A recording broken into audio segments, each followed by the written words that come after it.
கர்த்தருடைய பரிசுத்த திருநாமத்திற்கு மகிமை உண்டாவதாக. தேவன் தாமே தன்னுடைய வார்த்தையினாலே நம்மை ஆசீர்வதித்து வருகிறார். கர்த்தருடைய ஆசீர்வாதம் என்பது இந்த உலகத்தினுடைய பொருளோ, படிப்போ, செல்வமோ இவைகள் எல்லாம் இந்த உலகத்தினுடைய தேவைகளை தவிர அது தேவனுடைய ஆசீர்வாதம், முழுமையான ஆசீர்வாதம் என்று நாம் அதை எடுத்துக்கொள்ள முடியாது. இதையே இவ்வளவு உறுதியா நான் சொல்றேன் அப்படின்னா, இதை எதையுமே நீங்க மறுபடியும் எடுத்துக்க போக முடியாது. எல்லாத்தையும் நீங்க இங்க விட்டுதான் போகணும். இதை ரட்சிக்கப்பட்டவங்களுக்கு மட்டும் இல்லை, ரட்சிக்கப்படாதவங்களுக்கு நல்லாவே தெரியும். அதனால தேவனுடைய ஆசீர்வாதம் என்பது அவர் தன்னுடைய வார்த்தையினாலே உங்களை ஆசீர்வதித்து உங்களை சீர்படுத்தி ஸ்திரப்படுத்தி தம்முடைய பிள்ளைகளாக பணையக்கூடிய அந்த ஒரு காரியம்தான் அவருடைய பார்வையில ஆசீர்வாதம். இப்படியாக தொடர்ந்து நமக்கு தேவன் தம்முடைய வார்த்தையினாலே ஆசீர்வாதத்தை தொடர்ந்து நமக்கு கொடுத்து கொண்டிருக்கிறார். நான் ஏற்கனவே சொன்ன வண்ணமாக இது உங்களை காட்டிலும் எனக்கே மிகுந்த ஆசீர்வாதமாக அமைகிறது. வேதம் என்பது இருபுறமாக கருப்புள்ள பட்டயம் என்று வேதம் தெளிவாக சொல்கிறது. அதனால கேட்கிறவங்க பேசுறவங்க தான் முதல்ல அதை பாதிக்கும். அது நன்மையா இருந்தாலும் சரி, அது நியாய தீர்ப்பா இருந்தாலும் சரி. இதையே இன்னைக்கு எவ்வளவு தூரம் அழுத்தமா சொல்றேன் அப்படின்னாக்கா, தேவன் இந்த தடவை நமக்கு கொடுத்திருக்கக்கூடிய செய்தியானது ஒரு கன்வென்ஷனல் மெசேஜ். கன்வென்ஷனல் மெசேஜ்ங்கிறது என்னன்னாக்கா, ஒரு மீட்டிங்ல 1 நாள் 2 நாள் மீட்டிங் நடக்கக்கூடியதுல தொடர் செய்திகளாக இருக்கும். ஒரு கான்செப்டை கொடுத்துட்டு அதை தொடர்ந்து ஒரு 3 4 5 6 செய்திகள்ல தொடர்ந்து அந்த காரியத்தை சொல்லி அந்த வார்த்தையினுடைய கடைசி செய்திகள் தான் நம்முடைய கருப்பொருளுடைய முழுமையான விளக்கம் வரும். அதனால இன்னைக்கு கொடுத்திருக்கக்கூடிய ஒரு வசனமானது அது எச்சரிக்கக்கூடிய ஒரு வசனமாக இருக்கிறது. அதை மறுபடியும் நான் சொல்லிட்டேன். இது நீங்க எது வருத்தப்பட வேண்டாம். பேசுற என்னதான் முதல்ல இது பாதிக்கும், அடுத்ததுதான் உங்களுக்கு. அதனால அந்த விதத்துல நீங்க ஆர்வம் அடைவீங்க. தீத்து 1:16 எடுங்க. இன்னைக்கு அவர் கொடுத்திருக்கிற தலைப்பு கிறிஸ்தவனும் அவனின் கிரியைகளும், ஒரு சுய பரிசோதனை, செல்ஃப் அனாலிசிஸ். நம்ம அனலைஸ் பண்ணக்கூடிய ஒரு நேரமா இருக்கு. கிறிஸ்தவனும் அவனின் கிரியைகள்ன்ற தலைப்புல ஒரு சுய பரிசோதனையை கற்றுக்கொடுத்திருக்கார். அதாவது நம்மை நாமே ஆராய வேண்டிய தருணம் இது. அவர்களை தேவன் அறிந்திருக்கிறார் என்று அறிக்கை பண்ணுகிறார்கள். கிரியினாலோ அவரை மறுதலிக்கிறார்கள். அவர்கள் அருவருக்கப்படத்தக்கவர்களும் கீழ்ப்படியாதவர்களும் எந்த நற்கரையும் செய்ய ஆகாதவர்களுமாக இருக்கிறார்கள். தேவனுடைய திருநாமத்திற்கு மகிமைக்காக நான் முதலே சொன்ன மாதிரி இந்த வார்த்தையானது நான் டெய்லி ஸ்டடி, அதுக்கு மேல நிறைய நேரம் உட்காந்து பைபிள் வாசிச்சு காரியங்கள் அதிகமான நேரங்களில் செலவிடுவேன். அப்படி இருக்கும் பொழுது இந்த காரியத்தை குறித்து பேச சொல்லி தேவன் சொன்னார். இது ஒரு செய்தியில முடியறதல்ல. அதனால இது ஒரு நியாய தீர்ப்பு வசனமா இருக்கு. அப்படிங்கும் பொழுது இதனுடைய கன்க்ளூஷன் உங்களுக்கு பார்த்தோம்னா பின்னாட்கள்ல தான் வரப்போகுது. இப்ப இந்த வசனத்தினுடைய இந்த செய்திகளினுடைய ஆரம்ப செய்தியாக, அதாவது இது ஒரு அறிமுக செய்தியாக, இன்ட்ரோடக்ஷன், ஒரு அறிமுக செய்தியாக தான் இன்னைக்கு இருக்க போகுது. இதனுடைய காரியங்கள்லாம் இனி வரும் நாட்கள்ல சித்தமாக இருந்தா நம்ம தொடர்ந்து அந்த காரியத்தை பார்ப்போம். இப்ப இந்த காரியத்தை பார்க்கும் பொழுது முதல்ல கிறிஸ்தவனும் அவனின் கிரியைகள், இதுதான் இந்த வசனத்தினுடைய முக்கியமான கருத்து. இப்ப கிறிஸ்தவன் அப்படிங்கிறது யாரு அப்படிங்கிறது முதல்ல நமக்கு தெரியணும். நம்ம எல்லாரும் அறிந்திருக்கிறபடி அப்போஸ்தலர் நடவடிக்கைகள் எடுங்க. அப்போஸ்தலர் நடவடிக்கைகள் புத்தகம். மறுபடியும் சொல்றேன், இது ஒரு சுய பரிசோதனையை தவிர வேற ஒண்ணு இல்லை. கேட்கிற முதல்ல பேசுற எங்களை தான் பாதிக்கும், அதுக்கப்புறம் தான் கேட்கிறவங்களை பாதிக்கும். அதனால அப்போஸ்தலர் நடவடிக்கைகளின் புத்தகம் 11வது அதிகாரம் அதனுடைய 26வது வசனம் எடுத்தவங்க வாசிக்கலாம். அவர்கள் ஒரு வருஷமாய் சபையோட கூடியிருந்தனர். உண்மையா நல்லா நிதானமா வாசிங்க. வருஷ காலமாய் சபையோட கூடியிருந்தனர். அநேக ஜனங்களுக்கு உபதேசம் பண்ணினார்கள். முதல் அந்தியோகியாவிலே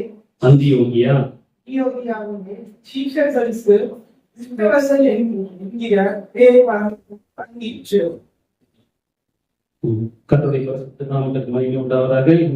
இந்த சம்பவம் நம்ம எல்லாருக்கும் தெரிஞ்சிருக்கோம்.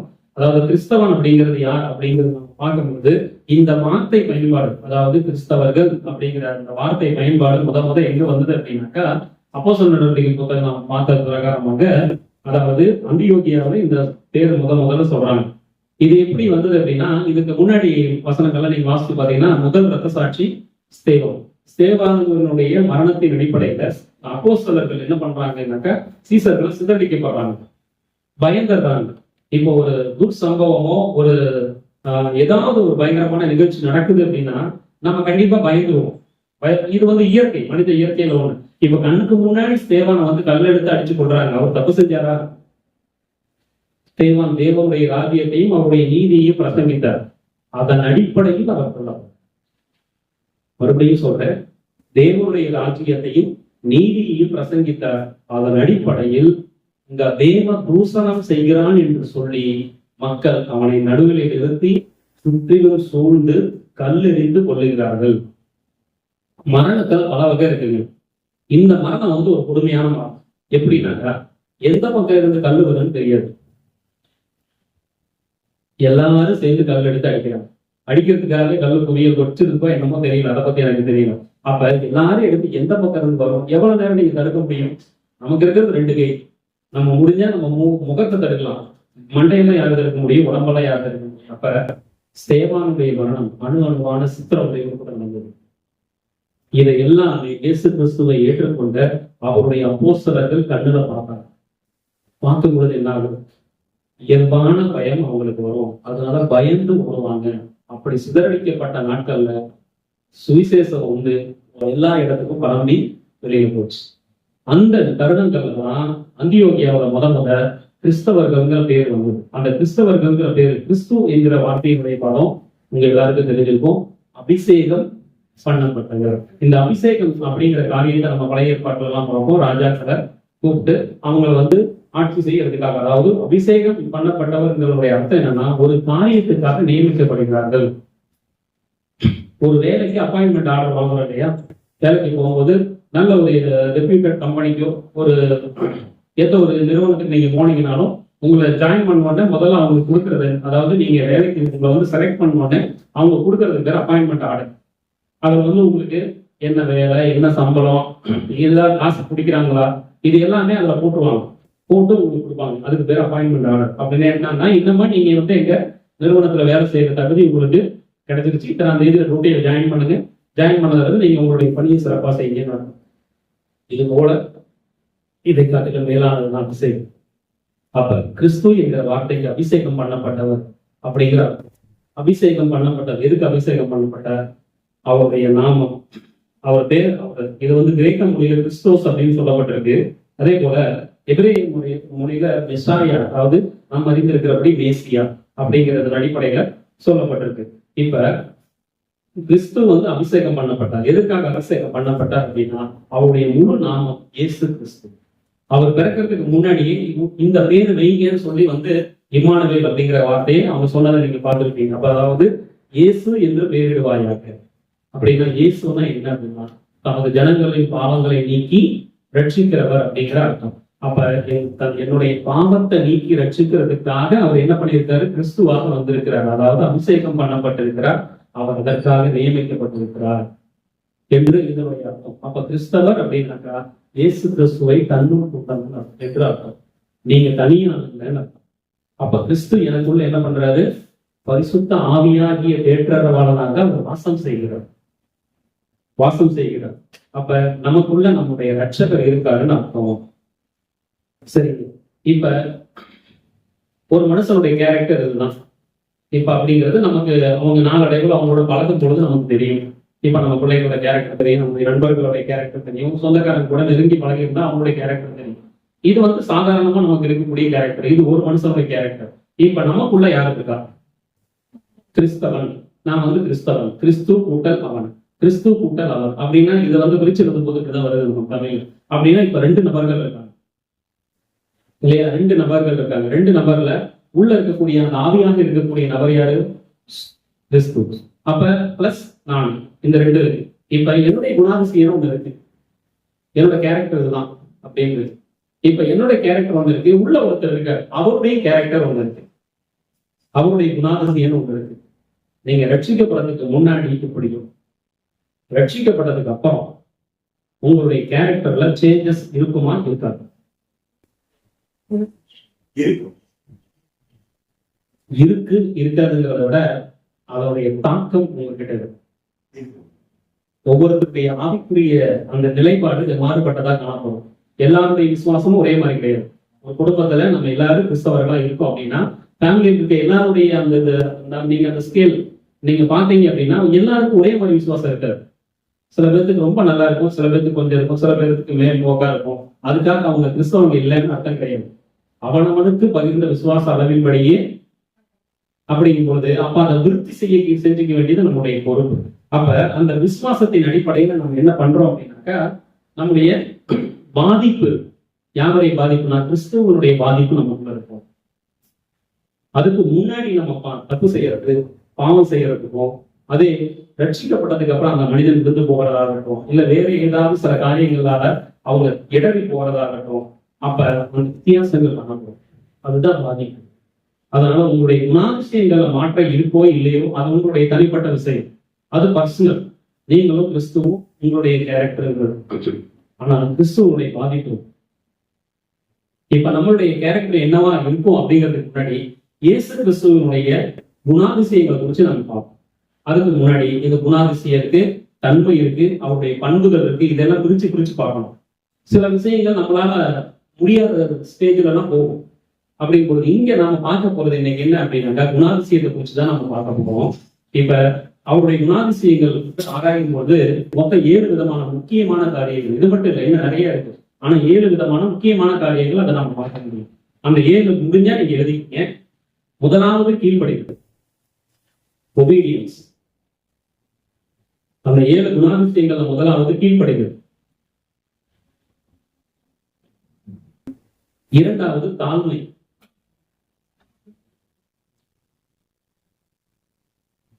மூன்றாவது அன்பு.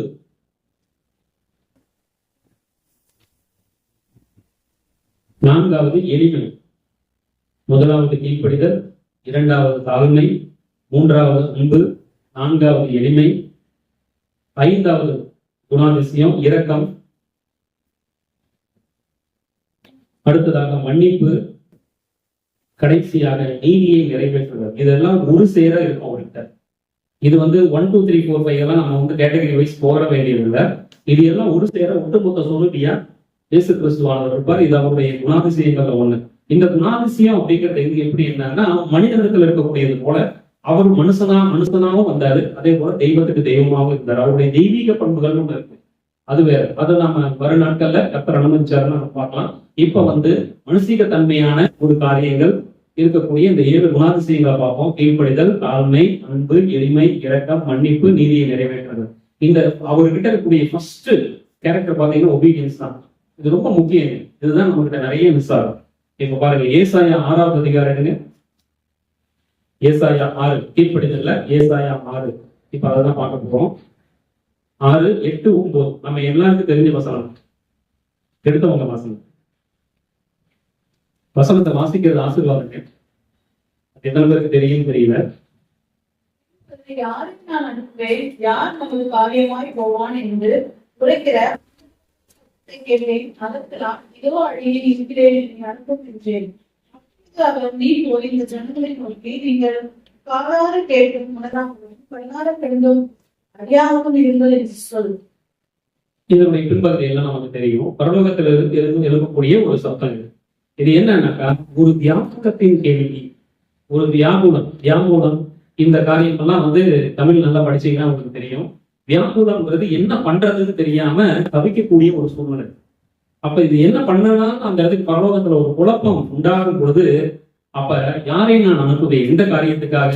அங்க ஒரு மிகப்பெரிதான ஒரு காரியம் இருக்கு, மீட்பின் காரியம். அந்த மீட்பின் காரியம் அது மாத்திரம் இல்லாம இன்னும் வாசிப்போம். அப்ப அந்த காரியத்துக்கு யாரு போறதுன்னு தெரியல. அதுக்கு தகுதியான ஆள் யாருன்னு அந்த இடத்துக்கு வரும்போது அந்த இடத்துக்கு அவருடைய கீழ்ப்படுத்தலை நம்ம பார்ப்போம். அங்க என்ன சொல்றாரு?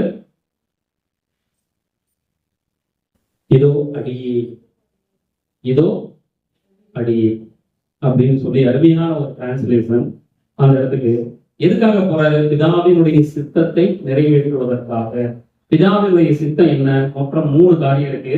3 காரியமும் அட் அ டைம்ல நடந்தாகணும். 1 நீதி, நீதியை சரிகட்டுதல், அன்பை விளங்க செய்தல், பாவிகளை ரட்சித்தல். இந்த 3 காரியமும் ஒருங்கே நிறைவேறும். நீதியை சரிகட்டுதல், அன்பை விளங்க செய்தல், பாவிகளை ரட்சித்தல். இது பிதாவினுடைய சித்தம், பிதாவினுடைய திட்டம். இந்த காரியத்துக்கு யாரு போவாங்க அப்படிங்கும் பொழுது, இதோ அடியே என்னை அனுப்பும் என்று சொல்லி கர்த்தராகிய இயேசு கிறிஸ்துவானவர் தம்மை ஒப்புக் கொடுக்கிறவராக இருக்கிறார். இந்த காரியம் அவருடைய குணாதிசயங்கள முக்கியமான குணாதிசயமான கீழ்ப்படிதல் அப்படிங்கிற காரியத்தை நம்ம பார்க்க முடியும். இதை நீங்க அவரு பூமிக்கு அவர் வந்து மனிதனாக வாழ்ந்த காலகட்டத்திலேயே அவருடைய பெற்றோர்களுக்கு அவர் எப்படி கீழ்ப்படிதலுள்ள பிள்ளையா இருந்தாருங்கிறத தன்னுடைய சாட்சியினால் அவர் விளங்க பண்ணியிருப்பார். இது 33 ஆண்டுகள் இந்த பூமியில மனுஷனாக இருக்கும் பொழுது அவரு அந்த தேவாலயத்துக்குள்ள வர்ற அந்த சம்பவம், அதாவது ஞானஸ்தானம் எடுக்க வரும்பொழுதுதான் அவர் வந்து சரியான நிலைமையை நாம் அறிஞ்சு கொள்றோம். யோவான் ஸ்நானம் இடத்துல ஞானஸ்தானம் அதுக்கு முன்னாடி வரைக்கும் அவருடைய காரியங்கள் எல்லாம் பார்த்தீங்கன்னா கீழ்ப்படிதல் உள்ளவரா. அதுக்கப்புறம் அவருடைய வேலை வரும்போது அவர் அந்த காரியத்தை செய்ய வர்றார். எதுக்காக அங்க வந்தாரோ அந்த காரியத்தை செய்யணும். முதலாவது ஞானஸ்தானத்துக்கு போறார். ஞானஸ்தானத்துக்கு போய் யோவான் ஸ்நான இடத்துல ஞானஸ்தானம் எடுக்கிறார். நல்லா புரிஞ்சுக்கங்க, அவரு ஆவியானவருங்கிறவரு அபிஷேகம் பண்ணக்கூடியவர், நமக்குள்ள இருக்கிறவர் அபிஷேகம் பண்ணக்கூடியவர். இதை வந்து ஏஜியில வெந்த புஸ்தகம் நீங்க பார்க்கலாம். அபிஷேகங்கிற வார்த்தையை பிரதரன் சபையில நம்ம அதிகமா வாசிக்கிறது இது பண்றது. ஆனா இதை அவங்க அதிகமா சொல்லுவாங்க. அதை வந்து அவங்க ரொம்ப மெயின் பண்ணுவாங்க. அப்படின்னா ஆவியினால நிறையறது தான் அவங்க அப்படி சொல்ல வராங்க. அப்ப ஆவியின் ஞானஸ்தானத்தை கொடுக்கிற ஆவியானவரே அவர் கடவுள் அந்த இடத்துக்கு வந்து தன்னை ஒப்பு கொடுத்து ஞானஸ்தானம் மனுஷன் கையில் எடுக்க வர்றாரு. இதெல்லாம் கொஞ்சம் ஆழமா உட்கார்ந்து யோசிச்சீங்கன்னா உங்களுக்கு புரியும். இதுக்கு அடுத்தது பார்த்தோம்னாக்க தாழ்மை. அவருடைய குணாதிசயத்துல கீழ்ப்படிதலுக்கு அப்புறம் பார்க்கும்போது தாழ்மை. யோவான் 1ஆம் அதிகாரம், யோவான் சுவிசேஷ நூல் நம்ம எல்லாருக்கும் தெரிஞ்சதுதான், மனப்பாடமா தெரிஞ்சது. அதனுடைய 1ஆவது அதிகாரம் முதல் 3 வசனங்களை வாசிக்கிறேன். வார்த்தை இருந்தது, அந்த வார்த்தை தேவனுக்கு இருந்தது, அந்த வார்த்தை தேவனாய் இருந்தது. அவர் ஆதியிலே தேவனோடு இருந்தார், சகலமும் அவர் மூலமாய் உண்டாயிற்று. என்றும் அவராலே எல்லாமே உண்டாகவில்லை. நமக்கு மகிமை உண்டாவதால் எல்லாரும் எடுத்தீங்களா? எல்லாருமே வாசனை வரும். அந்த முதல் 3 வசனத்தை பற்றி மனசுல வாசனை.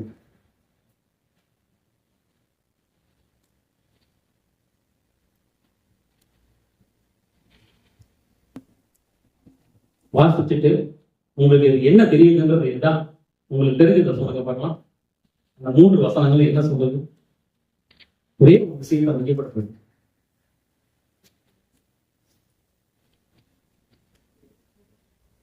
தேவன் ஒருவரே. இந்த 3 வசனங்கள் ரொம்ப சிம்பிளா ஒரு வேர்ட்ல நம்ம சொல்லுவோம். இந்த ஒட்டுமொத்த செய்தி இதுதான் இருக்கு. உங்களுக்கு என்ன தெரியுதோ சொல்லுங்க. அப்போ நம்ம ஒன்றும் கேட்டுக்கொள்ள நிகழ்ச்சியெல்லாம் நடத்துங்க. ஆதியில் வார்த்தை இருந்தது, பார்வை என்பது அந்த வார்த்தை தேவனிடத்தில் படிக்க கூடாது. எனக்கு அது என்ன புரிஞ்சுக்கிட்டீங்கிறத சொல்லுங்க. ஆதியில் வார்த்தை இருந்தது, அந்த வார்த்தை தேவனிடத்தில் இருந்தது, அந்த வார்த்தையே தேவனா இருந்தது. அவர் கடவுள் சொல்லுவாங்க. தேவன் இல்லாமல் வேறொன்று கடவுள். மத்தவங்க தயவு செஞ்சு பேசுங்க. ஏன்னா இதுவரைக்கும் இருக்க செய்தியோட இப்ப கர்த்தர் கொடுக்கறது வந்து அவர் யாருங்கிறத சொல்றாரு.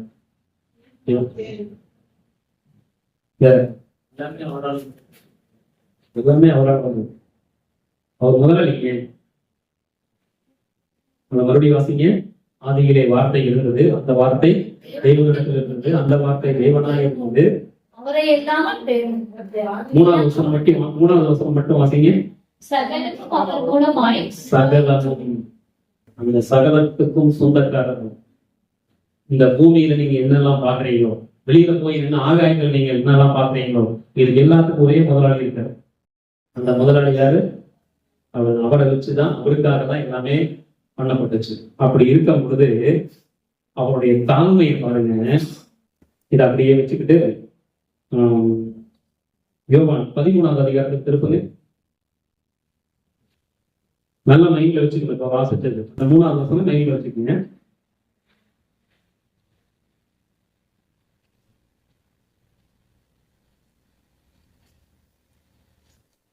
யோவான் 13ஆம் அதிகாரம் 1 to 17 அதனுடைய சம்பவம் நம்ம எல்லாருக்கும் தெரிஞ்சது. அதை முழுசா வாசிக்க வேண்டாம். அந்த 13:5 மட்டும் வாசிங்க. 13:5. பின்பு பாத்திரத்தின் தண்ணீர் வார்த்தை சீசருடைய கால்களை கழுவி தாம் கட்டி கொண்டிருந்த சீலையினால் துடைக்கவும் துடைத்தார். இல்ல எடுத்துட்டீங்களா? 5ஆவது வசனம் வாசி, மனசுல வாசிங்க எல்லாரும்.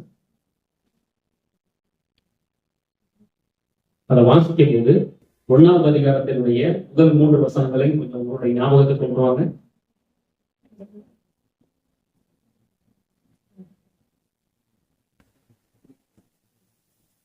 பதிமூணு என்ன சொல்றது பாத்தீங்கன்னா, தாழ்மையினுடைய ஒட்டுமொத்த சுரூபம்.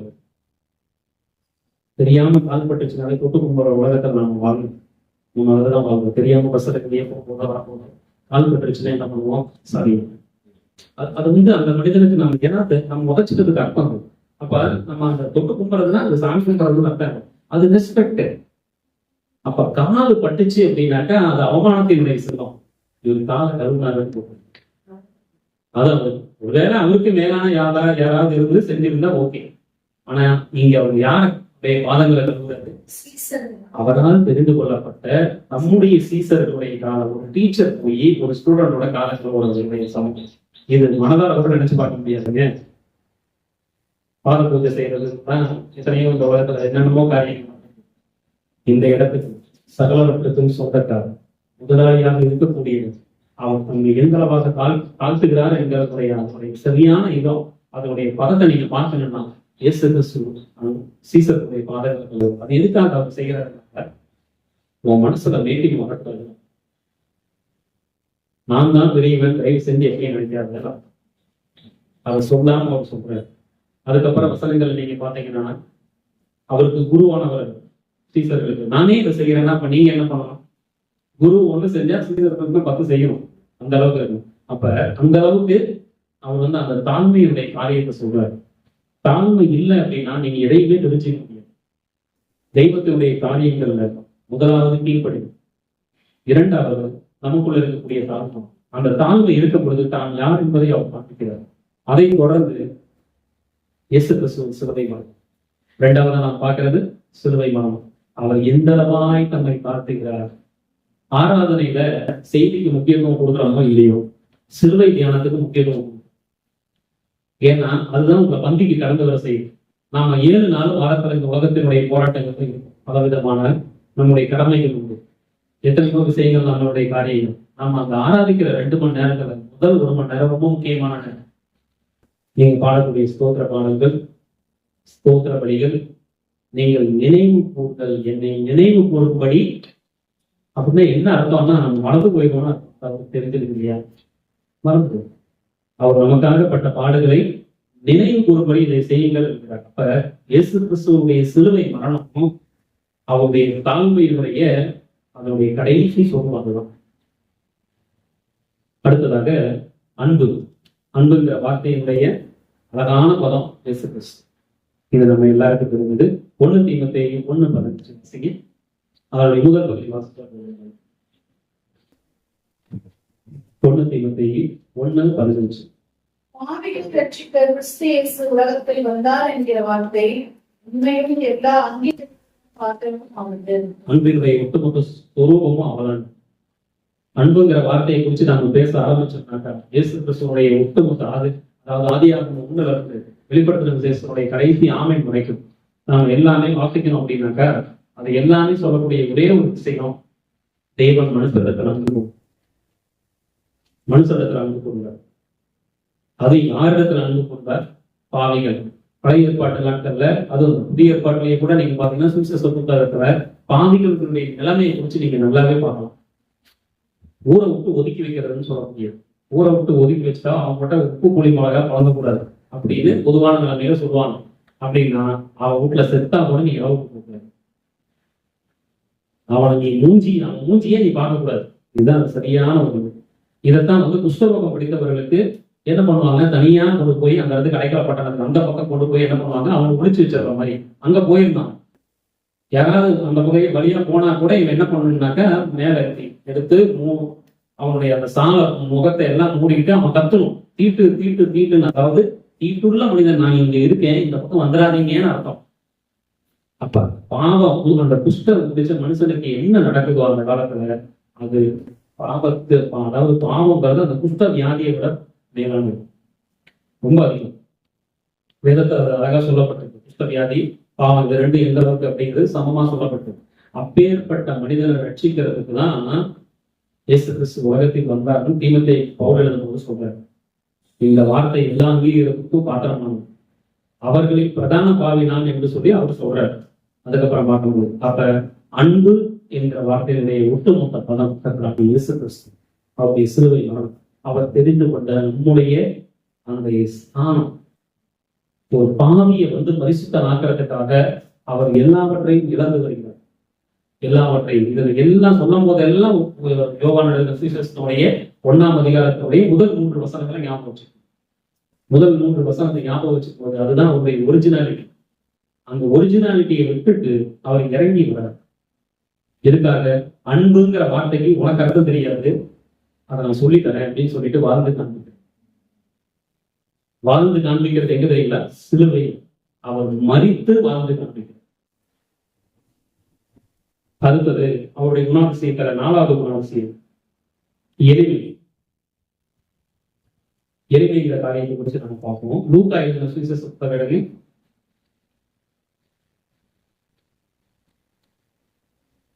இந்த காரியத்தை குறித்து நான் சிந்திச்சு வந்துட்டு என்ன ரொம்ப பேசிக்கான விஷயம் தானே அப்படின்னு. சரி, ஆண்டவர் இதை சொல்றாரு, நம்ம சொல்லணும் அப்படின்னு நான் உள்ள வந்து உட்காந்தோடனே ஐயா பாட்டு போடுவார் பழக்கமா. 9:30 to 10 பாட்டு பாடும். முதல் பாட்டே அதான் போச்சு. எனக்கு அவ்வளவு சந்தோஷம். அப்ப கர்த்தர் இதை சொல்றாரு சொல்லி அதனுடைய வசனங்கள் இருக்கு. லூக்கா எழுதின சுவிசேஷம் 2:12 இந்த வசனம் தான் பாட்டா படிச்சேன். 2:12 துறைகளை சுற்றி முன்னணியிலே கிடப்பிற்கு காண்பீர்கள், இதுவே உங்களுக்கு அடையாளம் என்றார். பிள்ளை துணிகளை சுற்றி முன்னணியில் கட்டி இருக்க காண்பீர்கள். மறுபடியும் சொல்றேன், யோவான் எழுதின சுவிசேஷம் 1:1-3 இப்பேற்பட்டவர் இந்த இடத்துக்கு பார்க்கும் பொழுது அவர் பிறப்பதற்காக தெரிந்து கொண்ட இடம். நாம பொதுவா பாடல் பாடும் பொழுது கிறிஸ்துமஸுக்காக போது மாட்டுத் தொழுவத்துல பிறந்தாரு அப்படின்றதெல்லாம் ஜெனரலா நம்ம பாடுறோம் இல்லைங்களா? அதோடைய சரியான ஆழமான காரியங்கள் நீங்க பார்க்கும் பொழுது அவங்களுக்கு வந்து தங்குறதுக்கு இடம் கிடைக்கல. அவங்க நிறைமாத கர்ப்பிணியா இருக்காங்க, தங்க இடம் கிடைக்கல, பிள்ளை பேரு காலமா இருக்குது. அந்த சூழ்நிலையில அந்த கூட்டத்துல அவங்க அங்க வர வேண்டிய நிர்பந்தம் ஏற்படுது. அப்ப அவங்களுக்கு வழிபெறது குழந்தை பிறக்குது. அந்த குழந்தை, அதாவது கடவுள் குழந்தைய பிறக்கிறது. எத்தனையோ ஹாஸ்பிட்டல்ஸ் இருக்கு. இப்ப இருக்கு நம்ம வந்து இப்ப 2026 வாழ்றோமா, கர்த்தர் எப்ப வருவாருன்னு நமக்கு தெரியாது. இதுக்கப்புறம் ஒரு 100 வருஷம் வீங்களேன், அதெல்லாம் இல்லை, நாளைக்கே கர்த்தர் வரலாம். ஒரு உதாரணத்துக்கு சொல்றேன், இந்த ஒரு செஞ்சுரி போகும்பொழுது சயின்ஸ் அண்ட் டெவலப்மெண்ட் பார்த்தீங்கன்னா இதை விட இன்னும் அட்வான்ஸா இருக்கும். ஹாஸ்பிட்டல்ஸ் எல்லாம் பாத்தீங்கன்னா ஸ்கூல்ஸ், ஹாஸ்பிட்டல், காலேஜஸ் எல்லாம் இன்னும் ரொம்ப அட்வான்ஸா தான் போயிருக்கு. அடுத்த செஞ்சுரி நம்ம பார்க்க போகுது. அப்ப இதுக்கு அப்புறம் எத்தனை செஞ்சுரி போகுதோ நமக்கு தெரியாது. அப்ப அதனுடைய ஒட்டுமொத்த விஞ்ஞான வளர்ச்சியும் தெரிந்தவர். அவர் பிறக்கிறதுக்கு எவ்வளவு அருமையான மல்டி ஸ்பெஷாலிட்டி ஹாஸ்பிட்டல் தெரிஞ்சிருக்கலாம் இல்லையா? அது எதுவுமே நடக்கல. மருத்துவமனையில் அவர் பிறக்கல. அந்த இடத்துக்கு பார்க்கும்போது பிள்ளை துணிகளில் சுற்றி உங்களுக்கு ஒரு அடையாளம் சொல்றேன், அந்த குழந்தைய நீங்க போய் பார்க்கறதுக்கு முன்னணை அப்படிங்கிறது. அப்ப இந்த முன்னணைங்கிற வார்த்தையை குறிச்சு இங்கிலீஷ் பைபிள்ல நான் கொஞ்சம் ரெஃபர் பண்ணேன். அந்த இங்கிலீஷ் பைபிள்ல ரெஃபர் பண்ணியிருக்கிறது மேங்கர் அப்படிங்கிற ஒரு வேர்டை அவங்க ரெஃபர் பண்ணியிருக்காங்க. அதாவது MEANGER அப்படிங்கிற வேர்டு. அந்த வேர்டை குறிச்சு ஆராய்ச்சி பண்ணும் பொழுது அது என்ன தெரியுங்களா?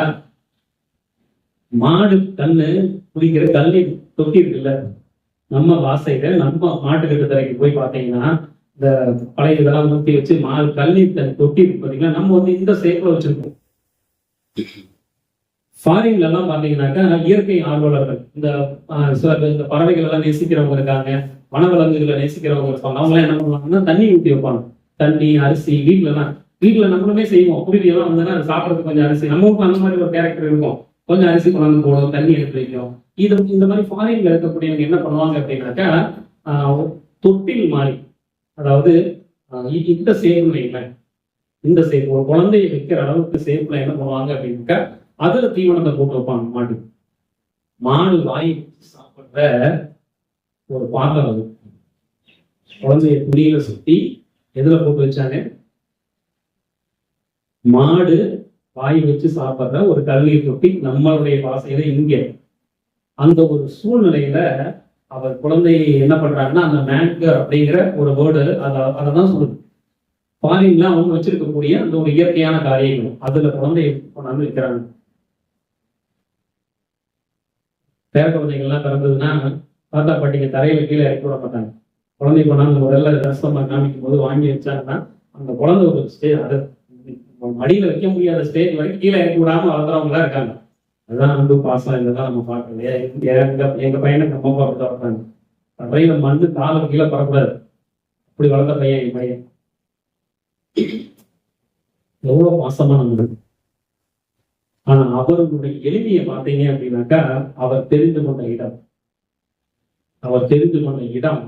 பேர்பட்ட இடம் தான் பிறக்கிற அவர் பிறந்து கொண்டாந்து நிற்கிறாங்க. கடவுள் பிறக்க போறாருங்கிறது 2 குடும்பத்துக்கு நல்லா தெரியும். சுவிசேஷ புத்தகத்துல நீங்க நல்லா பார்த்துருப்பீங்க இல்லையா, படிச்சிருப்பீங்க. அந்த 2 குடும்பத்துக்கு நல்லாவே தெரியும். அப்ப அந்த இடத்தை தான் அவர் செலக்ட் பண்றாரு. எளிமையினுடைய உச்சக்கட்டம் அதுதான். அடுத்தது இரக்கம், 5வது அவருடைய குணாதிசயம். இந்த இரக்கத்தை சுவிசேஷ புத்தகத்துல நீங்க நல்லாவே பார்க்கலாம். அவர் பாவி, அதாவது வியாதியஸ்தர்களுக்கு அவர் இறங்கினார். என்னென்ன காரியம் தான் ஞாபகம் இருக்கா? குருடர்களை பார்வையடைய செய்தார், குஷ்டரோகிகளை குணப்படுத்தினார், முடவர்களை நடக்க செய்தார், மரித்து போனவர்களை எழுப்பினாரு, லாசரு உயிரோட எழுப்பினாரு, சாகும் தருவாயில் இருக்கிறவங்களுக்கு உயிர் பிச்சை கொடுத்தாரு. இந்த மாதிரி அவர் செய்த நன்மைகள் ஏராளம். இது அவருடைய இரக்கத்தினுடைய குணாதிசயத்தை காமிக்குது. ஏகப்பட்ட இரக்கம் உள்ளவராக அவர் இருந்தார். ஏகப்பட்ட பேருக்கு அவர் நன்மை செய்கிறவரார். இது ஒரு வசனத்துல நீங்க அழகா தெரிஞ்சுக்கலாம். யோவான் அதே நற்செய்தி 21, 25, 21, 25. இயேசு செய்த வேறு அநேக காரியங்களும் உண்டு. அவைகளை ஒவ்வொன்றாக எழுதினால் நல்லா பாருங்க. இயேசு செய்த வேறு அநேக காரியங்களும் உண்டு. அவைகளை ஒவ்வொன்றாக எழுதினால் எழுதப்படும் புஸ்தகங்கள் உலகம் கொள்ளாது என்று எண்ணுகிறேன்.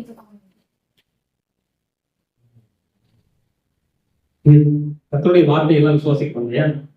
அதுல எந்த ஒரு மாற்றமும். இங்க சொல்லப்பட்டிருக்க கடைசி வசனம் பாருங்க.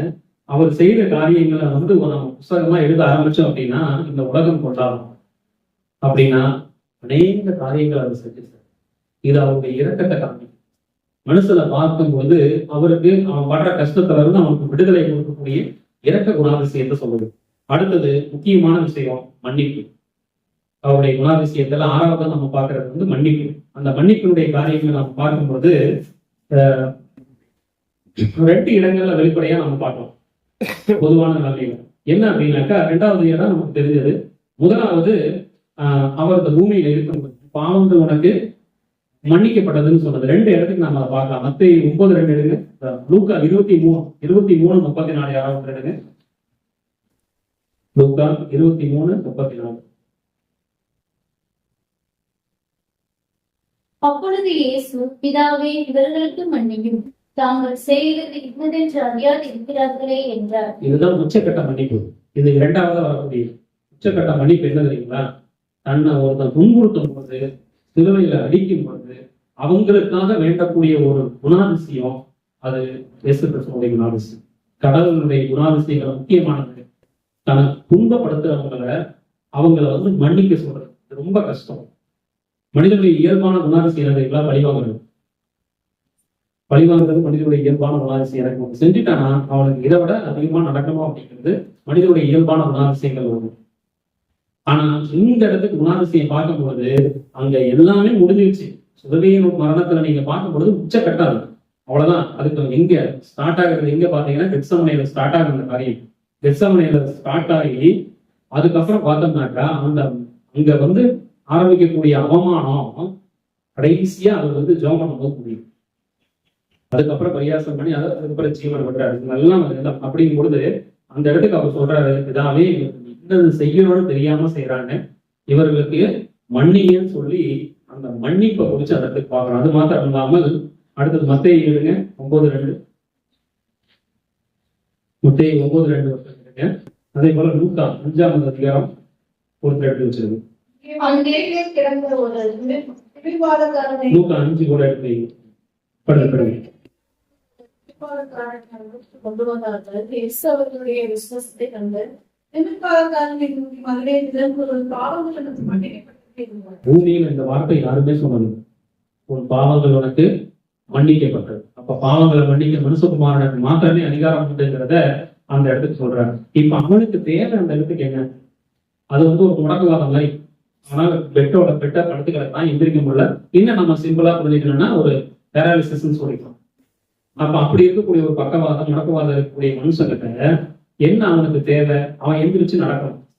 ஆனா அங்க இடப்படக்கூடிய கட்டளையை பார்த்தீங்கன்னாக்கா என்ன கட்டளை இருந்தாரு? உன் பாவங்கள் உனக்கு மன்னிக்கப்பட்டுச்சு. அப்ப அவனுக்கு ஏற்பட்ட அந்த வியாதியை குணமாக்கணும்னாக்கா முதலாவது சரி செய்யப்பட வேண்டியது அவனுக்கு தேவை மன்னிப்பு. அதுக்கப்புறம் அவன் உன் படுக்கையை எடுத்துக்கொண்டு நடன்னு சொல்றாரு. அப்படின்னு என்ன அர்த்தம்? படுத்திருந்து வெந்திரிச்சு நடக்காது, அவனுடைய வியாதி குணமாக்கப்படுது அப்படின்னு சொல்ற. அதே விஷயத்தை பாத்தீங்கன்னாக்கா லூக்கா 5 இதே விஷயத்தை நீங்க பார்க்கலாம்.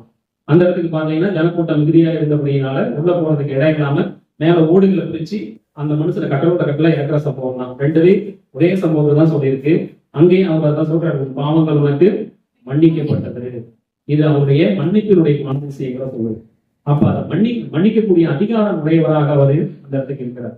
அடுத்ததாக 7வது குணாதிசயத்தில் முக்கியமானது நீதியை நிறைவேற்றுகிறது. இதான் அவருடைய குணாதிசயத்தினுடைய கடைசி 7வது குணாதிசயம், நீதியை நிறைவேற்று. இந்த நீதியை நிறைவேற்றுறது எங்க பாக்குறோம் அப்படின்னாக்கா கீழ்ப்படிதல் கேரக்டர் ஸ்டார்ட் ஆகுது. கீழ்ப்படிதல் ஆரம்பிச்சு இது கடைசியா முடியுது. இந்த இடத்துக்கு நீங்க எங்க நிறைவேற்றுறாரு அப்படின்னா சிலுவையில நிறைவேற்றுறாரு. அந்த காரியம் நிறைவேற்றப்படக்கூடிய இடம் சிலுவை மரணம். அந்த சிலுவை மரணத்தை பார்த்தோம்னாக்கா 4 விதமா நாம அதை டிவிஷனா பிரிக்கிறோம். முதல்ல என்ன பண்றாருனாக்கா தன்னை சமர்ப்பிக்கிறார். அந்த விஷயத்துக்காக நான் என்ன பண்றேன், நான் போறேன்னு அங்க சொல்றாரு இல்லைங்களா, அங்க கீழ்ப்படுகிறாரு. இந்த இடத்துக்கு தன்னை ஒப்பு கொடுக்கிறாரு. இங்க ஒப்பு கொடுக்கிறது லூக்கா 22:42 வாசிங்க. லூக்கா 22:42.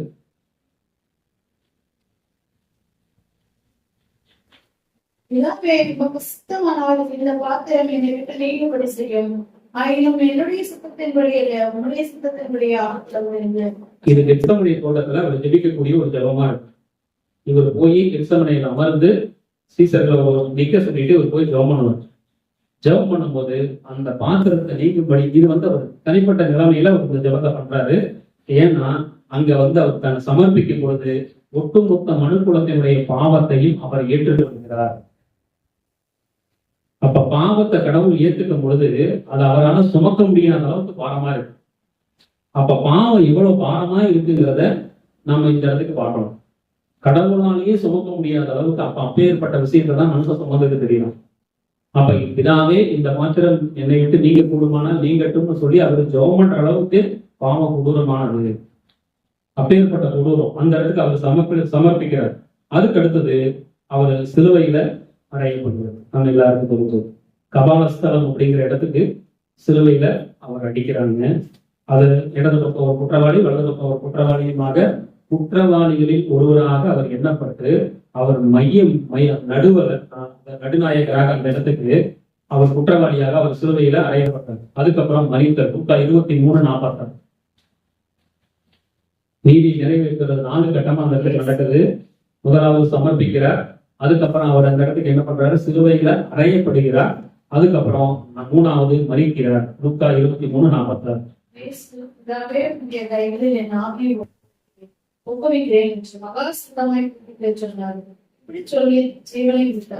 இந்த இடத்துக்கு அவர் மரிக்கிறார்.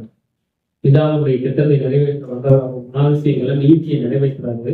நீதியை நிறைவேற்றும் போது இந்த இடத்துக்கு சமர்ப்பிக்கப்பட்டு சிலுவையில் அறையப்பட்டு அடுத்ததாக அவர் மரிக்கிறார். தன்னுடைய ஜீவன் இருக்கிறார். தன்னுடைய ஜீவன் ஒரு மகா சத்தமாய் சொல்லி ஜீவன் இருக்கிறாரு. அதுக்கு அடுத்தது அடக்கம் பண்ணப்படுகிறார். லூக்கா 23:50 முதல் 53 4 வசனங்கள் அப்படியே தொடர்ந்து வாசிங்க. ஒரு ஆலோசனைக்காரன் இருந்தான். அவன் புத்தகமும் தைரியமாக இருந்தான். அவன் அரிமத்தியாவில் இருந்து வந்தவனும் தேவனுடைய ராஜ்யத்திற்கு காத்திருந்தவனும் யூதர்களுடைய ஆலோசனை அவன் பிலாத்திடத்தில் போய் இயேசுவின் சமூகத்தை கேட்டு அதை விலகி வெள்ளிய துப்பட்டையிலே சுற்றி கண்மலையில் வெட்டப்பட்டதும் ஒரு காலம் ஒருவனும் வைக்கப்படாதுமா என்ற ஒரு கல்லறையிலே வைத்தான். அந்த நாள் 1000 நாளாய் இருந்து ஓய்வு நாளும் ஆரம்பமாயிற்று. இங்கு நீதி நிறைவேற்றப்பட்டாயிற்று. பாவியாகிய மனிதன் தண்டிக்கப்பட்டாயிற்று. உலகத்தின் ஒட்டுமொத்த பாவமும் மன்னிக்கப்பட்டாயிற்று. இயேசு கிறிஸ்து ஒருவருடைய ஒட்டுமொத்த உலக மனிதர்களுடைய பாவத்தையும் மன்னிக்கும்படியாக நடந்தது. இதனுடைய ஆதாரமாக யோவான் எழுதின நற்செய்தி 11வது அதிகாரம் 49-50 வாசிங்க. அந்த இடத்துக்கு ஒரு சம்பாஷணம் நடக்குது.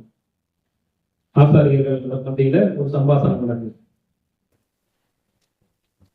அப்பொழுது அவர்களில் ஒருவனும் அந்த வருஷத்துக்கு பிரதான ஆசாரியனுமாகிய காய்பா என்பவன் அவர்களை நோக்கி, எங்களுக்கு ஒன்றும் தெரியாது,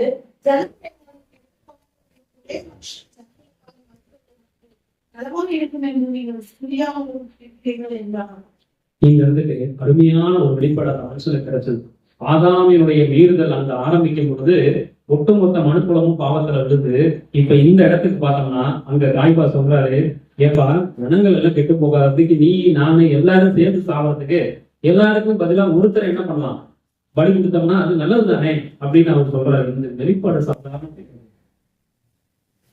இந்த வெளிப்பாடு அவருக்கு சாதாரண வெளிப்பாடு கிடையாது, இது தேவன் கொடுத்தது. ரோமர் 5வது அதிகாரம், ரோமர் அதனுடைய 5வது அதிகாரம். இந்த 5வது அதிகாரத்தை நீங்க பொறுமையா 5வது அதிகாரம் 6வது அதிகாரம் எல்லாம் வாசிச்சீங்கன்னா இயேசு கிறிஸ்துவோட சிலுவை மரணத்தை குறிச்சு அருமையா அந்த இடத்துக்கு சொல்லப்பட்டிருக்கும். இப்ப அதனுடைய 5வது அதிகாரத்தினுடைய 18வது வசனத்தை மாத்திரம் நம்ம வாசிக்கணும். ஒரே நீதியினாலே எல்லா மனுஷருக்கும் மனிதனுக்கு ஏதுவானது உண்டானது போல, ஒரே நீதியினாலே எல்லா மனுஷருக்கும் ஜீவனை அளிக்கும் நீதிக்கு ஏதுவானது உண்டாயிற்று. இந்த இடத்துக்கு ஒரே ஒருத்தருடைய மரணம், இயேசு கிறிஸ்துவோடைய மரணம், அந்த இடத்துக்கு ஜீவனை அளிக்கக்கூடிய தீர்ப்பு நமக்கு கிடைச்சிருக்கு. அதுக்கப்புறம் உயிர் தெழுந்ததுக்கு அப்புறம் நம்முடைய நித்திய ஜீவன் அந்த இடத்துக்கு உறுதி செய்யப்படுது. நித்திய ஜீவன் உறுதி செய்யப்படுது. சரி, இது வரைக்கும் நம்ம மொத்தம் 7 விதமான குணாதிசயங்களை பார்த்தோம். அது யாருடைய குணாதிசயம்? இயேசு கிறிஸ்துவனுடைய குணாதிசயம். அதை மறுபடியும் இருக்க அந்த குணாதிசயத்தை சொல்லுவோமா? என்னென்னது பார்த்து சொல்லுங்க. கீழ்ப்படிதல், தாழ்மை, அன்பு, எளிமை, இரக்கம், மன்னிப்பு, நீதி நிறைவு. இதெல்லாம் அவருடைய குணாதிசயங்கள். இப்ப இயேசு கிறிஸ்து எங்க இருக்கிற? பரிசுத்த ஆவியானவர் எங்க இருக்கிற? எங்க இருக்கிற? இப்ப இந்த 7 கேரக்டர் எங்க இருக்குது? இது அப்படியே வச்சுக்கிட்டு நல்லா ஞாபகம் வச்சுக்கணும். அவர் யாருங்க? யோவான் எழுதின சுவிசேஷம் 1-3. அவர் யாரு? முதலாளிங்க. முதலாளி. அவர் முதலாளி. முதலாளி சொல்றதை யார் கேட்கணும்? தொழிலாளி கேட்டே ஆகும். அவருக்குள் நமக்குள்ள இருக்கிற பரிசுத்த ஆவியானவர், அவருக்குள்ள இந்த தெய்வீக குணங்கள் 7 குணாதிசயங்கள் இருக்கு இல்லைங்களா? சரி, நல்லா மைண்ட் வச்சுக்கணும். யோவான் 8:12 எழுதுங்க.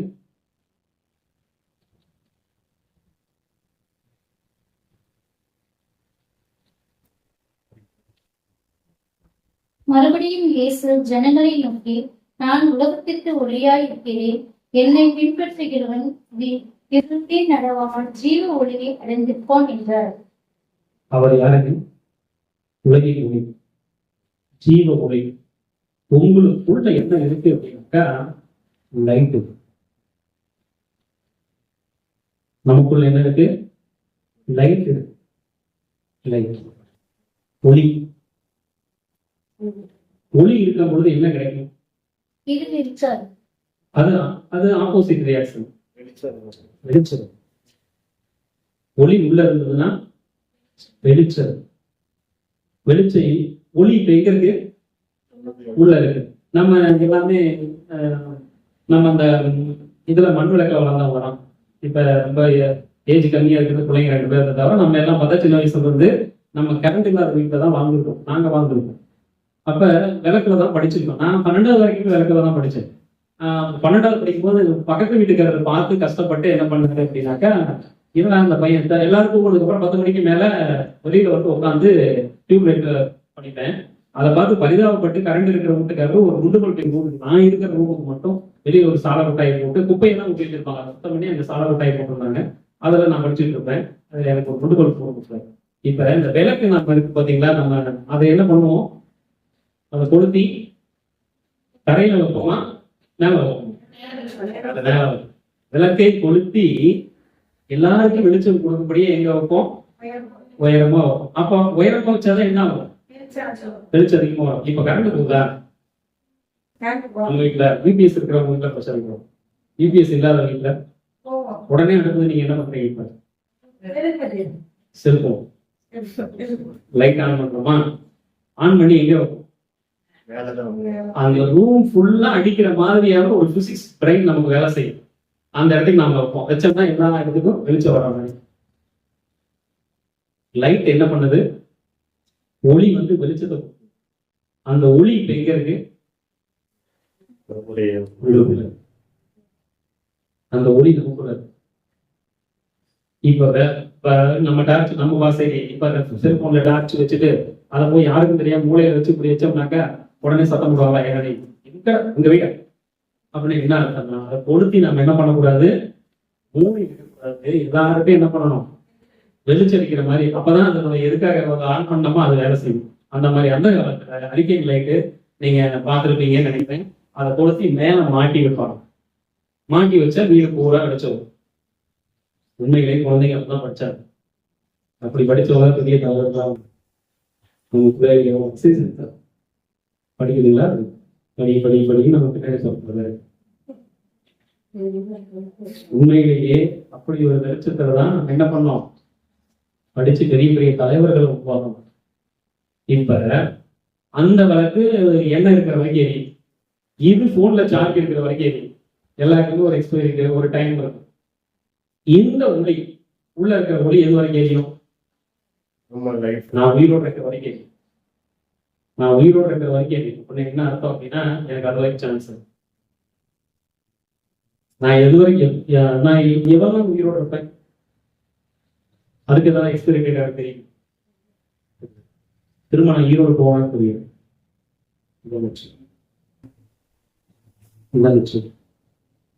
படுக்கிற நம்ம எந்திரிச்சாதான் தெரியும் சொல்றோம். படுக்கிறோம் எந்திரிச்சாதானே தெரியும். தெரியுங்க, நிறைய விஷயங்கள் சொல்லியிருக்காங்க. நம்ம நிறைய விஷயங்கள் அசால்ட்டா விட்டுறோம். நிறைய யதார்த்தமான உண்மைகளும் உண்டு, அதுல சயின்ஸும் உண்டு. எந்திரிச்சாதான் நேசம். எந்திரிக்கீங்கன்னா சந்தோஷம். எல்லா துக்க கஷ்டமும் முடிஞ்சிடுது. எந்த பாரமும் இல்லை. அதனால தூக்கத்திலேயே உயிர் போச்சுன்னா அதோட ஆசீர்வாதம் சொல்லுவோம். சார் எத்தனையே அளவுக்கு போயிருக்கீங்க, படுத்தாங்க காலம் போய் எந்திரிக்க இருக்கும் போது எந்திரிக்கும். பரவாயில்ல, நல்லா சாகும். அதே கிட்ட நல்லா சாகும். அப்ப எனக்கு வாய்ப்பு எதுவரை கொடுக்கப்பட்டிருக்கு? என்னுடைய மரணத்தின் நாள் வரைக்கும் எனக்கு கொடுக்கப்பட்டிருக்கு. எனக்கு உள்ள ஒளி எரிகிறது. வெளியில வெளிச்சம் வந்தாதானே தெரியும். வெளிச்சமே வரல. அந்த வெளிச்சம் என்ன தெரியுங்களா? இந்த 7 குணாதிசயம். இந்த 7 குணாதிசயங்கள் தான் வெளிச்சம். இந்த 7 குணாதிசயத்துல ஒண்ணு கூட வரல அப்படின்னா உள்ள ஒளி இருக்குதான்றதே தவிர உள்ள ஒளி இருக்குதான். நம்ம ரட்சிக்கப்பட்டிருக்கோமாங்கிறதே சந்தேகம். இதுதான் இதோட முடிவு. நம்ம ரட்சிக்கப்பட்டிருக்கோமாங்கிறதே சந்தேகம். எதுவுமே வேலை செய்யும். அந்த 7 குணாதிசயமும் கண்டிப்பா இருக்கணும். அந்த ஏன்னா உள்ள இருக்கக்கூடிய இயக்குபவர் அவர். ஆவியானவர் உள்ளுக்குள்ள இருந்து பரிசுத்த ஆவியானவர் தம்முடைய வார்த்தையின் மூலமா நம்மளை ஆப்ரேட் பண்றாரு. ஆப்ரேட் பண்ணும் போது அந்த கரெக்டான நிலைமையில அந்த வண்டி போகும். இல்லைன்னா குழந்தை முழக்கான கண்டா பின்னாடி தான் போய் எங்கேயாவது வண்டிக்கு மோதிட்டு நிற்கும். அப்போ உள்ள இருக்கிற சரியான அவர் வந்து ஆப்ரேட் பண்றாரு. அந்த வெளிச்சமே நமக்குள்ள வெளியிலே வராத படிக்கு நம்ம என்ன பண்றோம்? நம்மளுடைய மாமிசத்தை மேலோங்க வைக்கிறோம் அப்படின்னாக்கா நம்ம ரட்சிப்பு சந்தேகத்துக்குரிய நம்மளுடைய ரட்சிப்பு சந்தேகம். இல்லைன்னா நம்ம கிட்ட வேற ஏதோ பிரச்சனை இருக்கா? நம்ம மீட்கப்பட முடியாத அளவுக்கு நமக்குள்ளேயே ஏதோ ஒரு பாவம் நம்மளை ஆட்சி செய்யணும். ஏதோ ஒரு பாவம் நம்மளை ஆட்சி செய்யும். அதனால என்ன பண்ண முடியல அப்படின்னா அவருடைய குணாதிசயங்களை நம்மளால வெளியே கொண்டு வர முடியும். இதனுடைய தலைப்பு என்ன சொன்னோம்? இதோட தலைப்பு என்ன சொன்னோம்?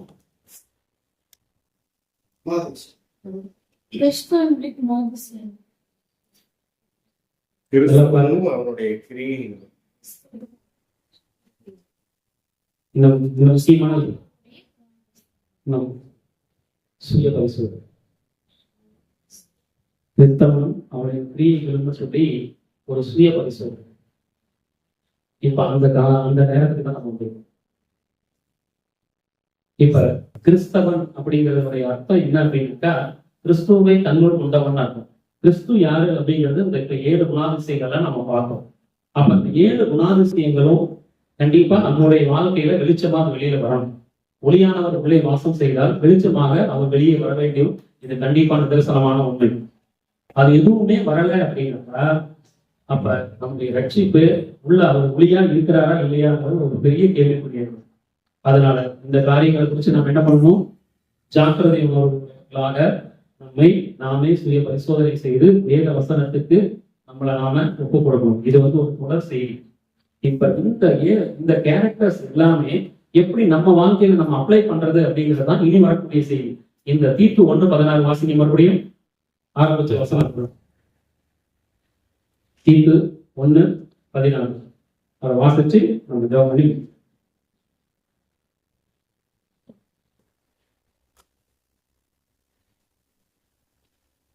அவர்கள் தேவனை அறிந்திருக்கிறோம் அறிக்கை பண்ணுகிறார்கள்.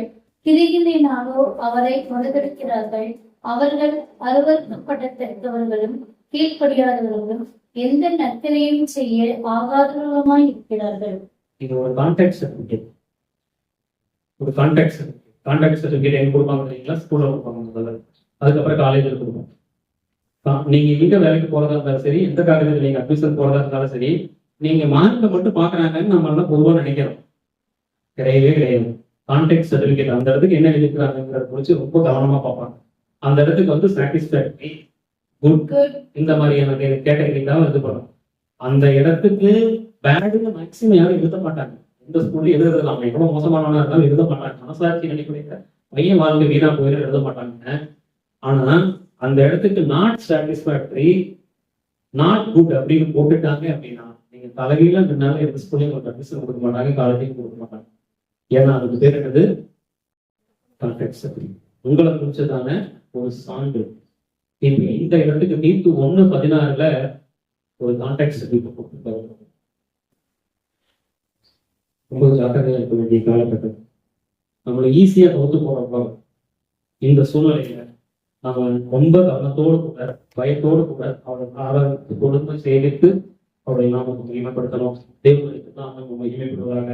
நம்ம ஜெபிக்கிறான். கர்த்தருக்கு சித்தமானால் தொடர்ந்து இந்த காரியங்களை எப்படி நம்ம வாழ்க்கையில இந்த 7 குணாதிசயங்களும் செய்யணும். அது மாத்திரம் இல்லாமல் கிறிஸ்துவனுடைய பண்புகள், தன்மைகள் இது என்னங்கிறத குறிச்சும் நாம ஒரு நாட்களில் சிந்திப்போம்.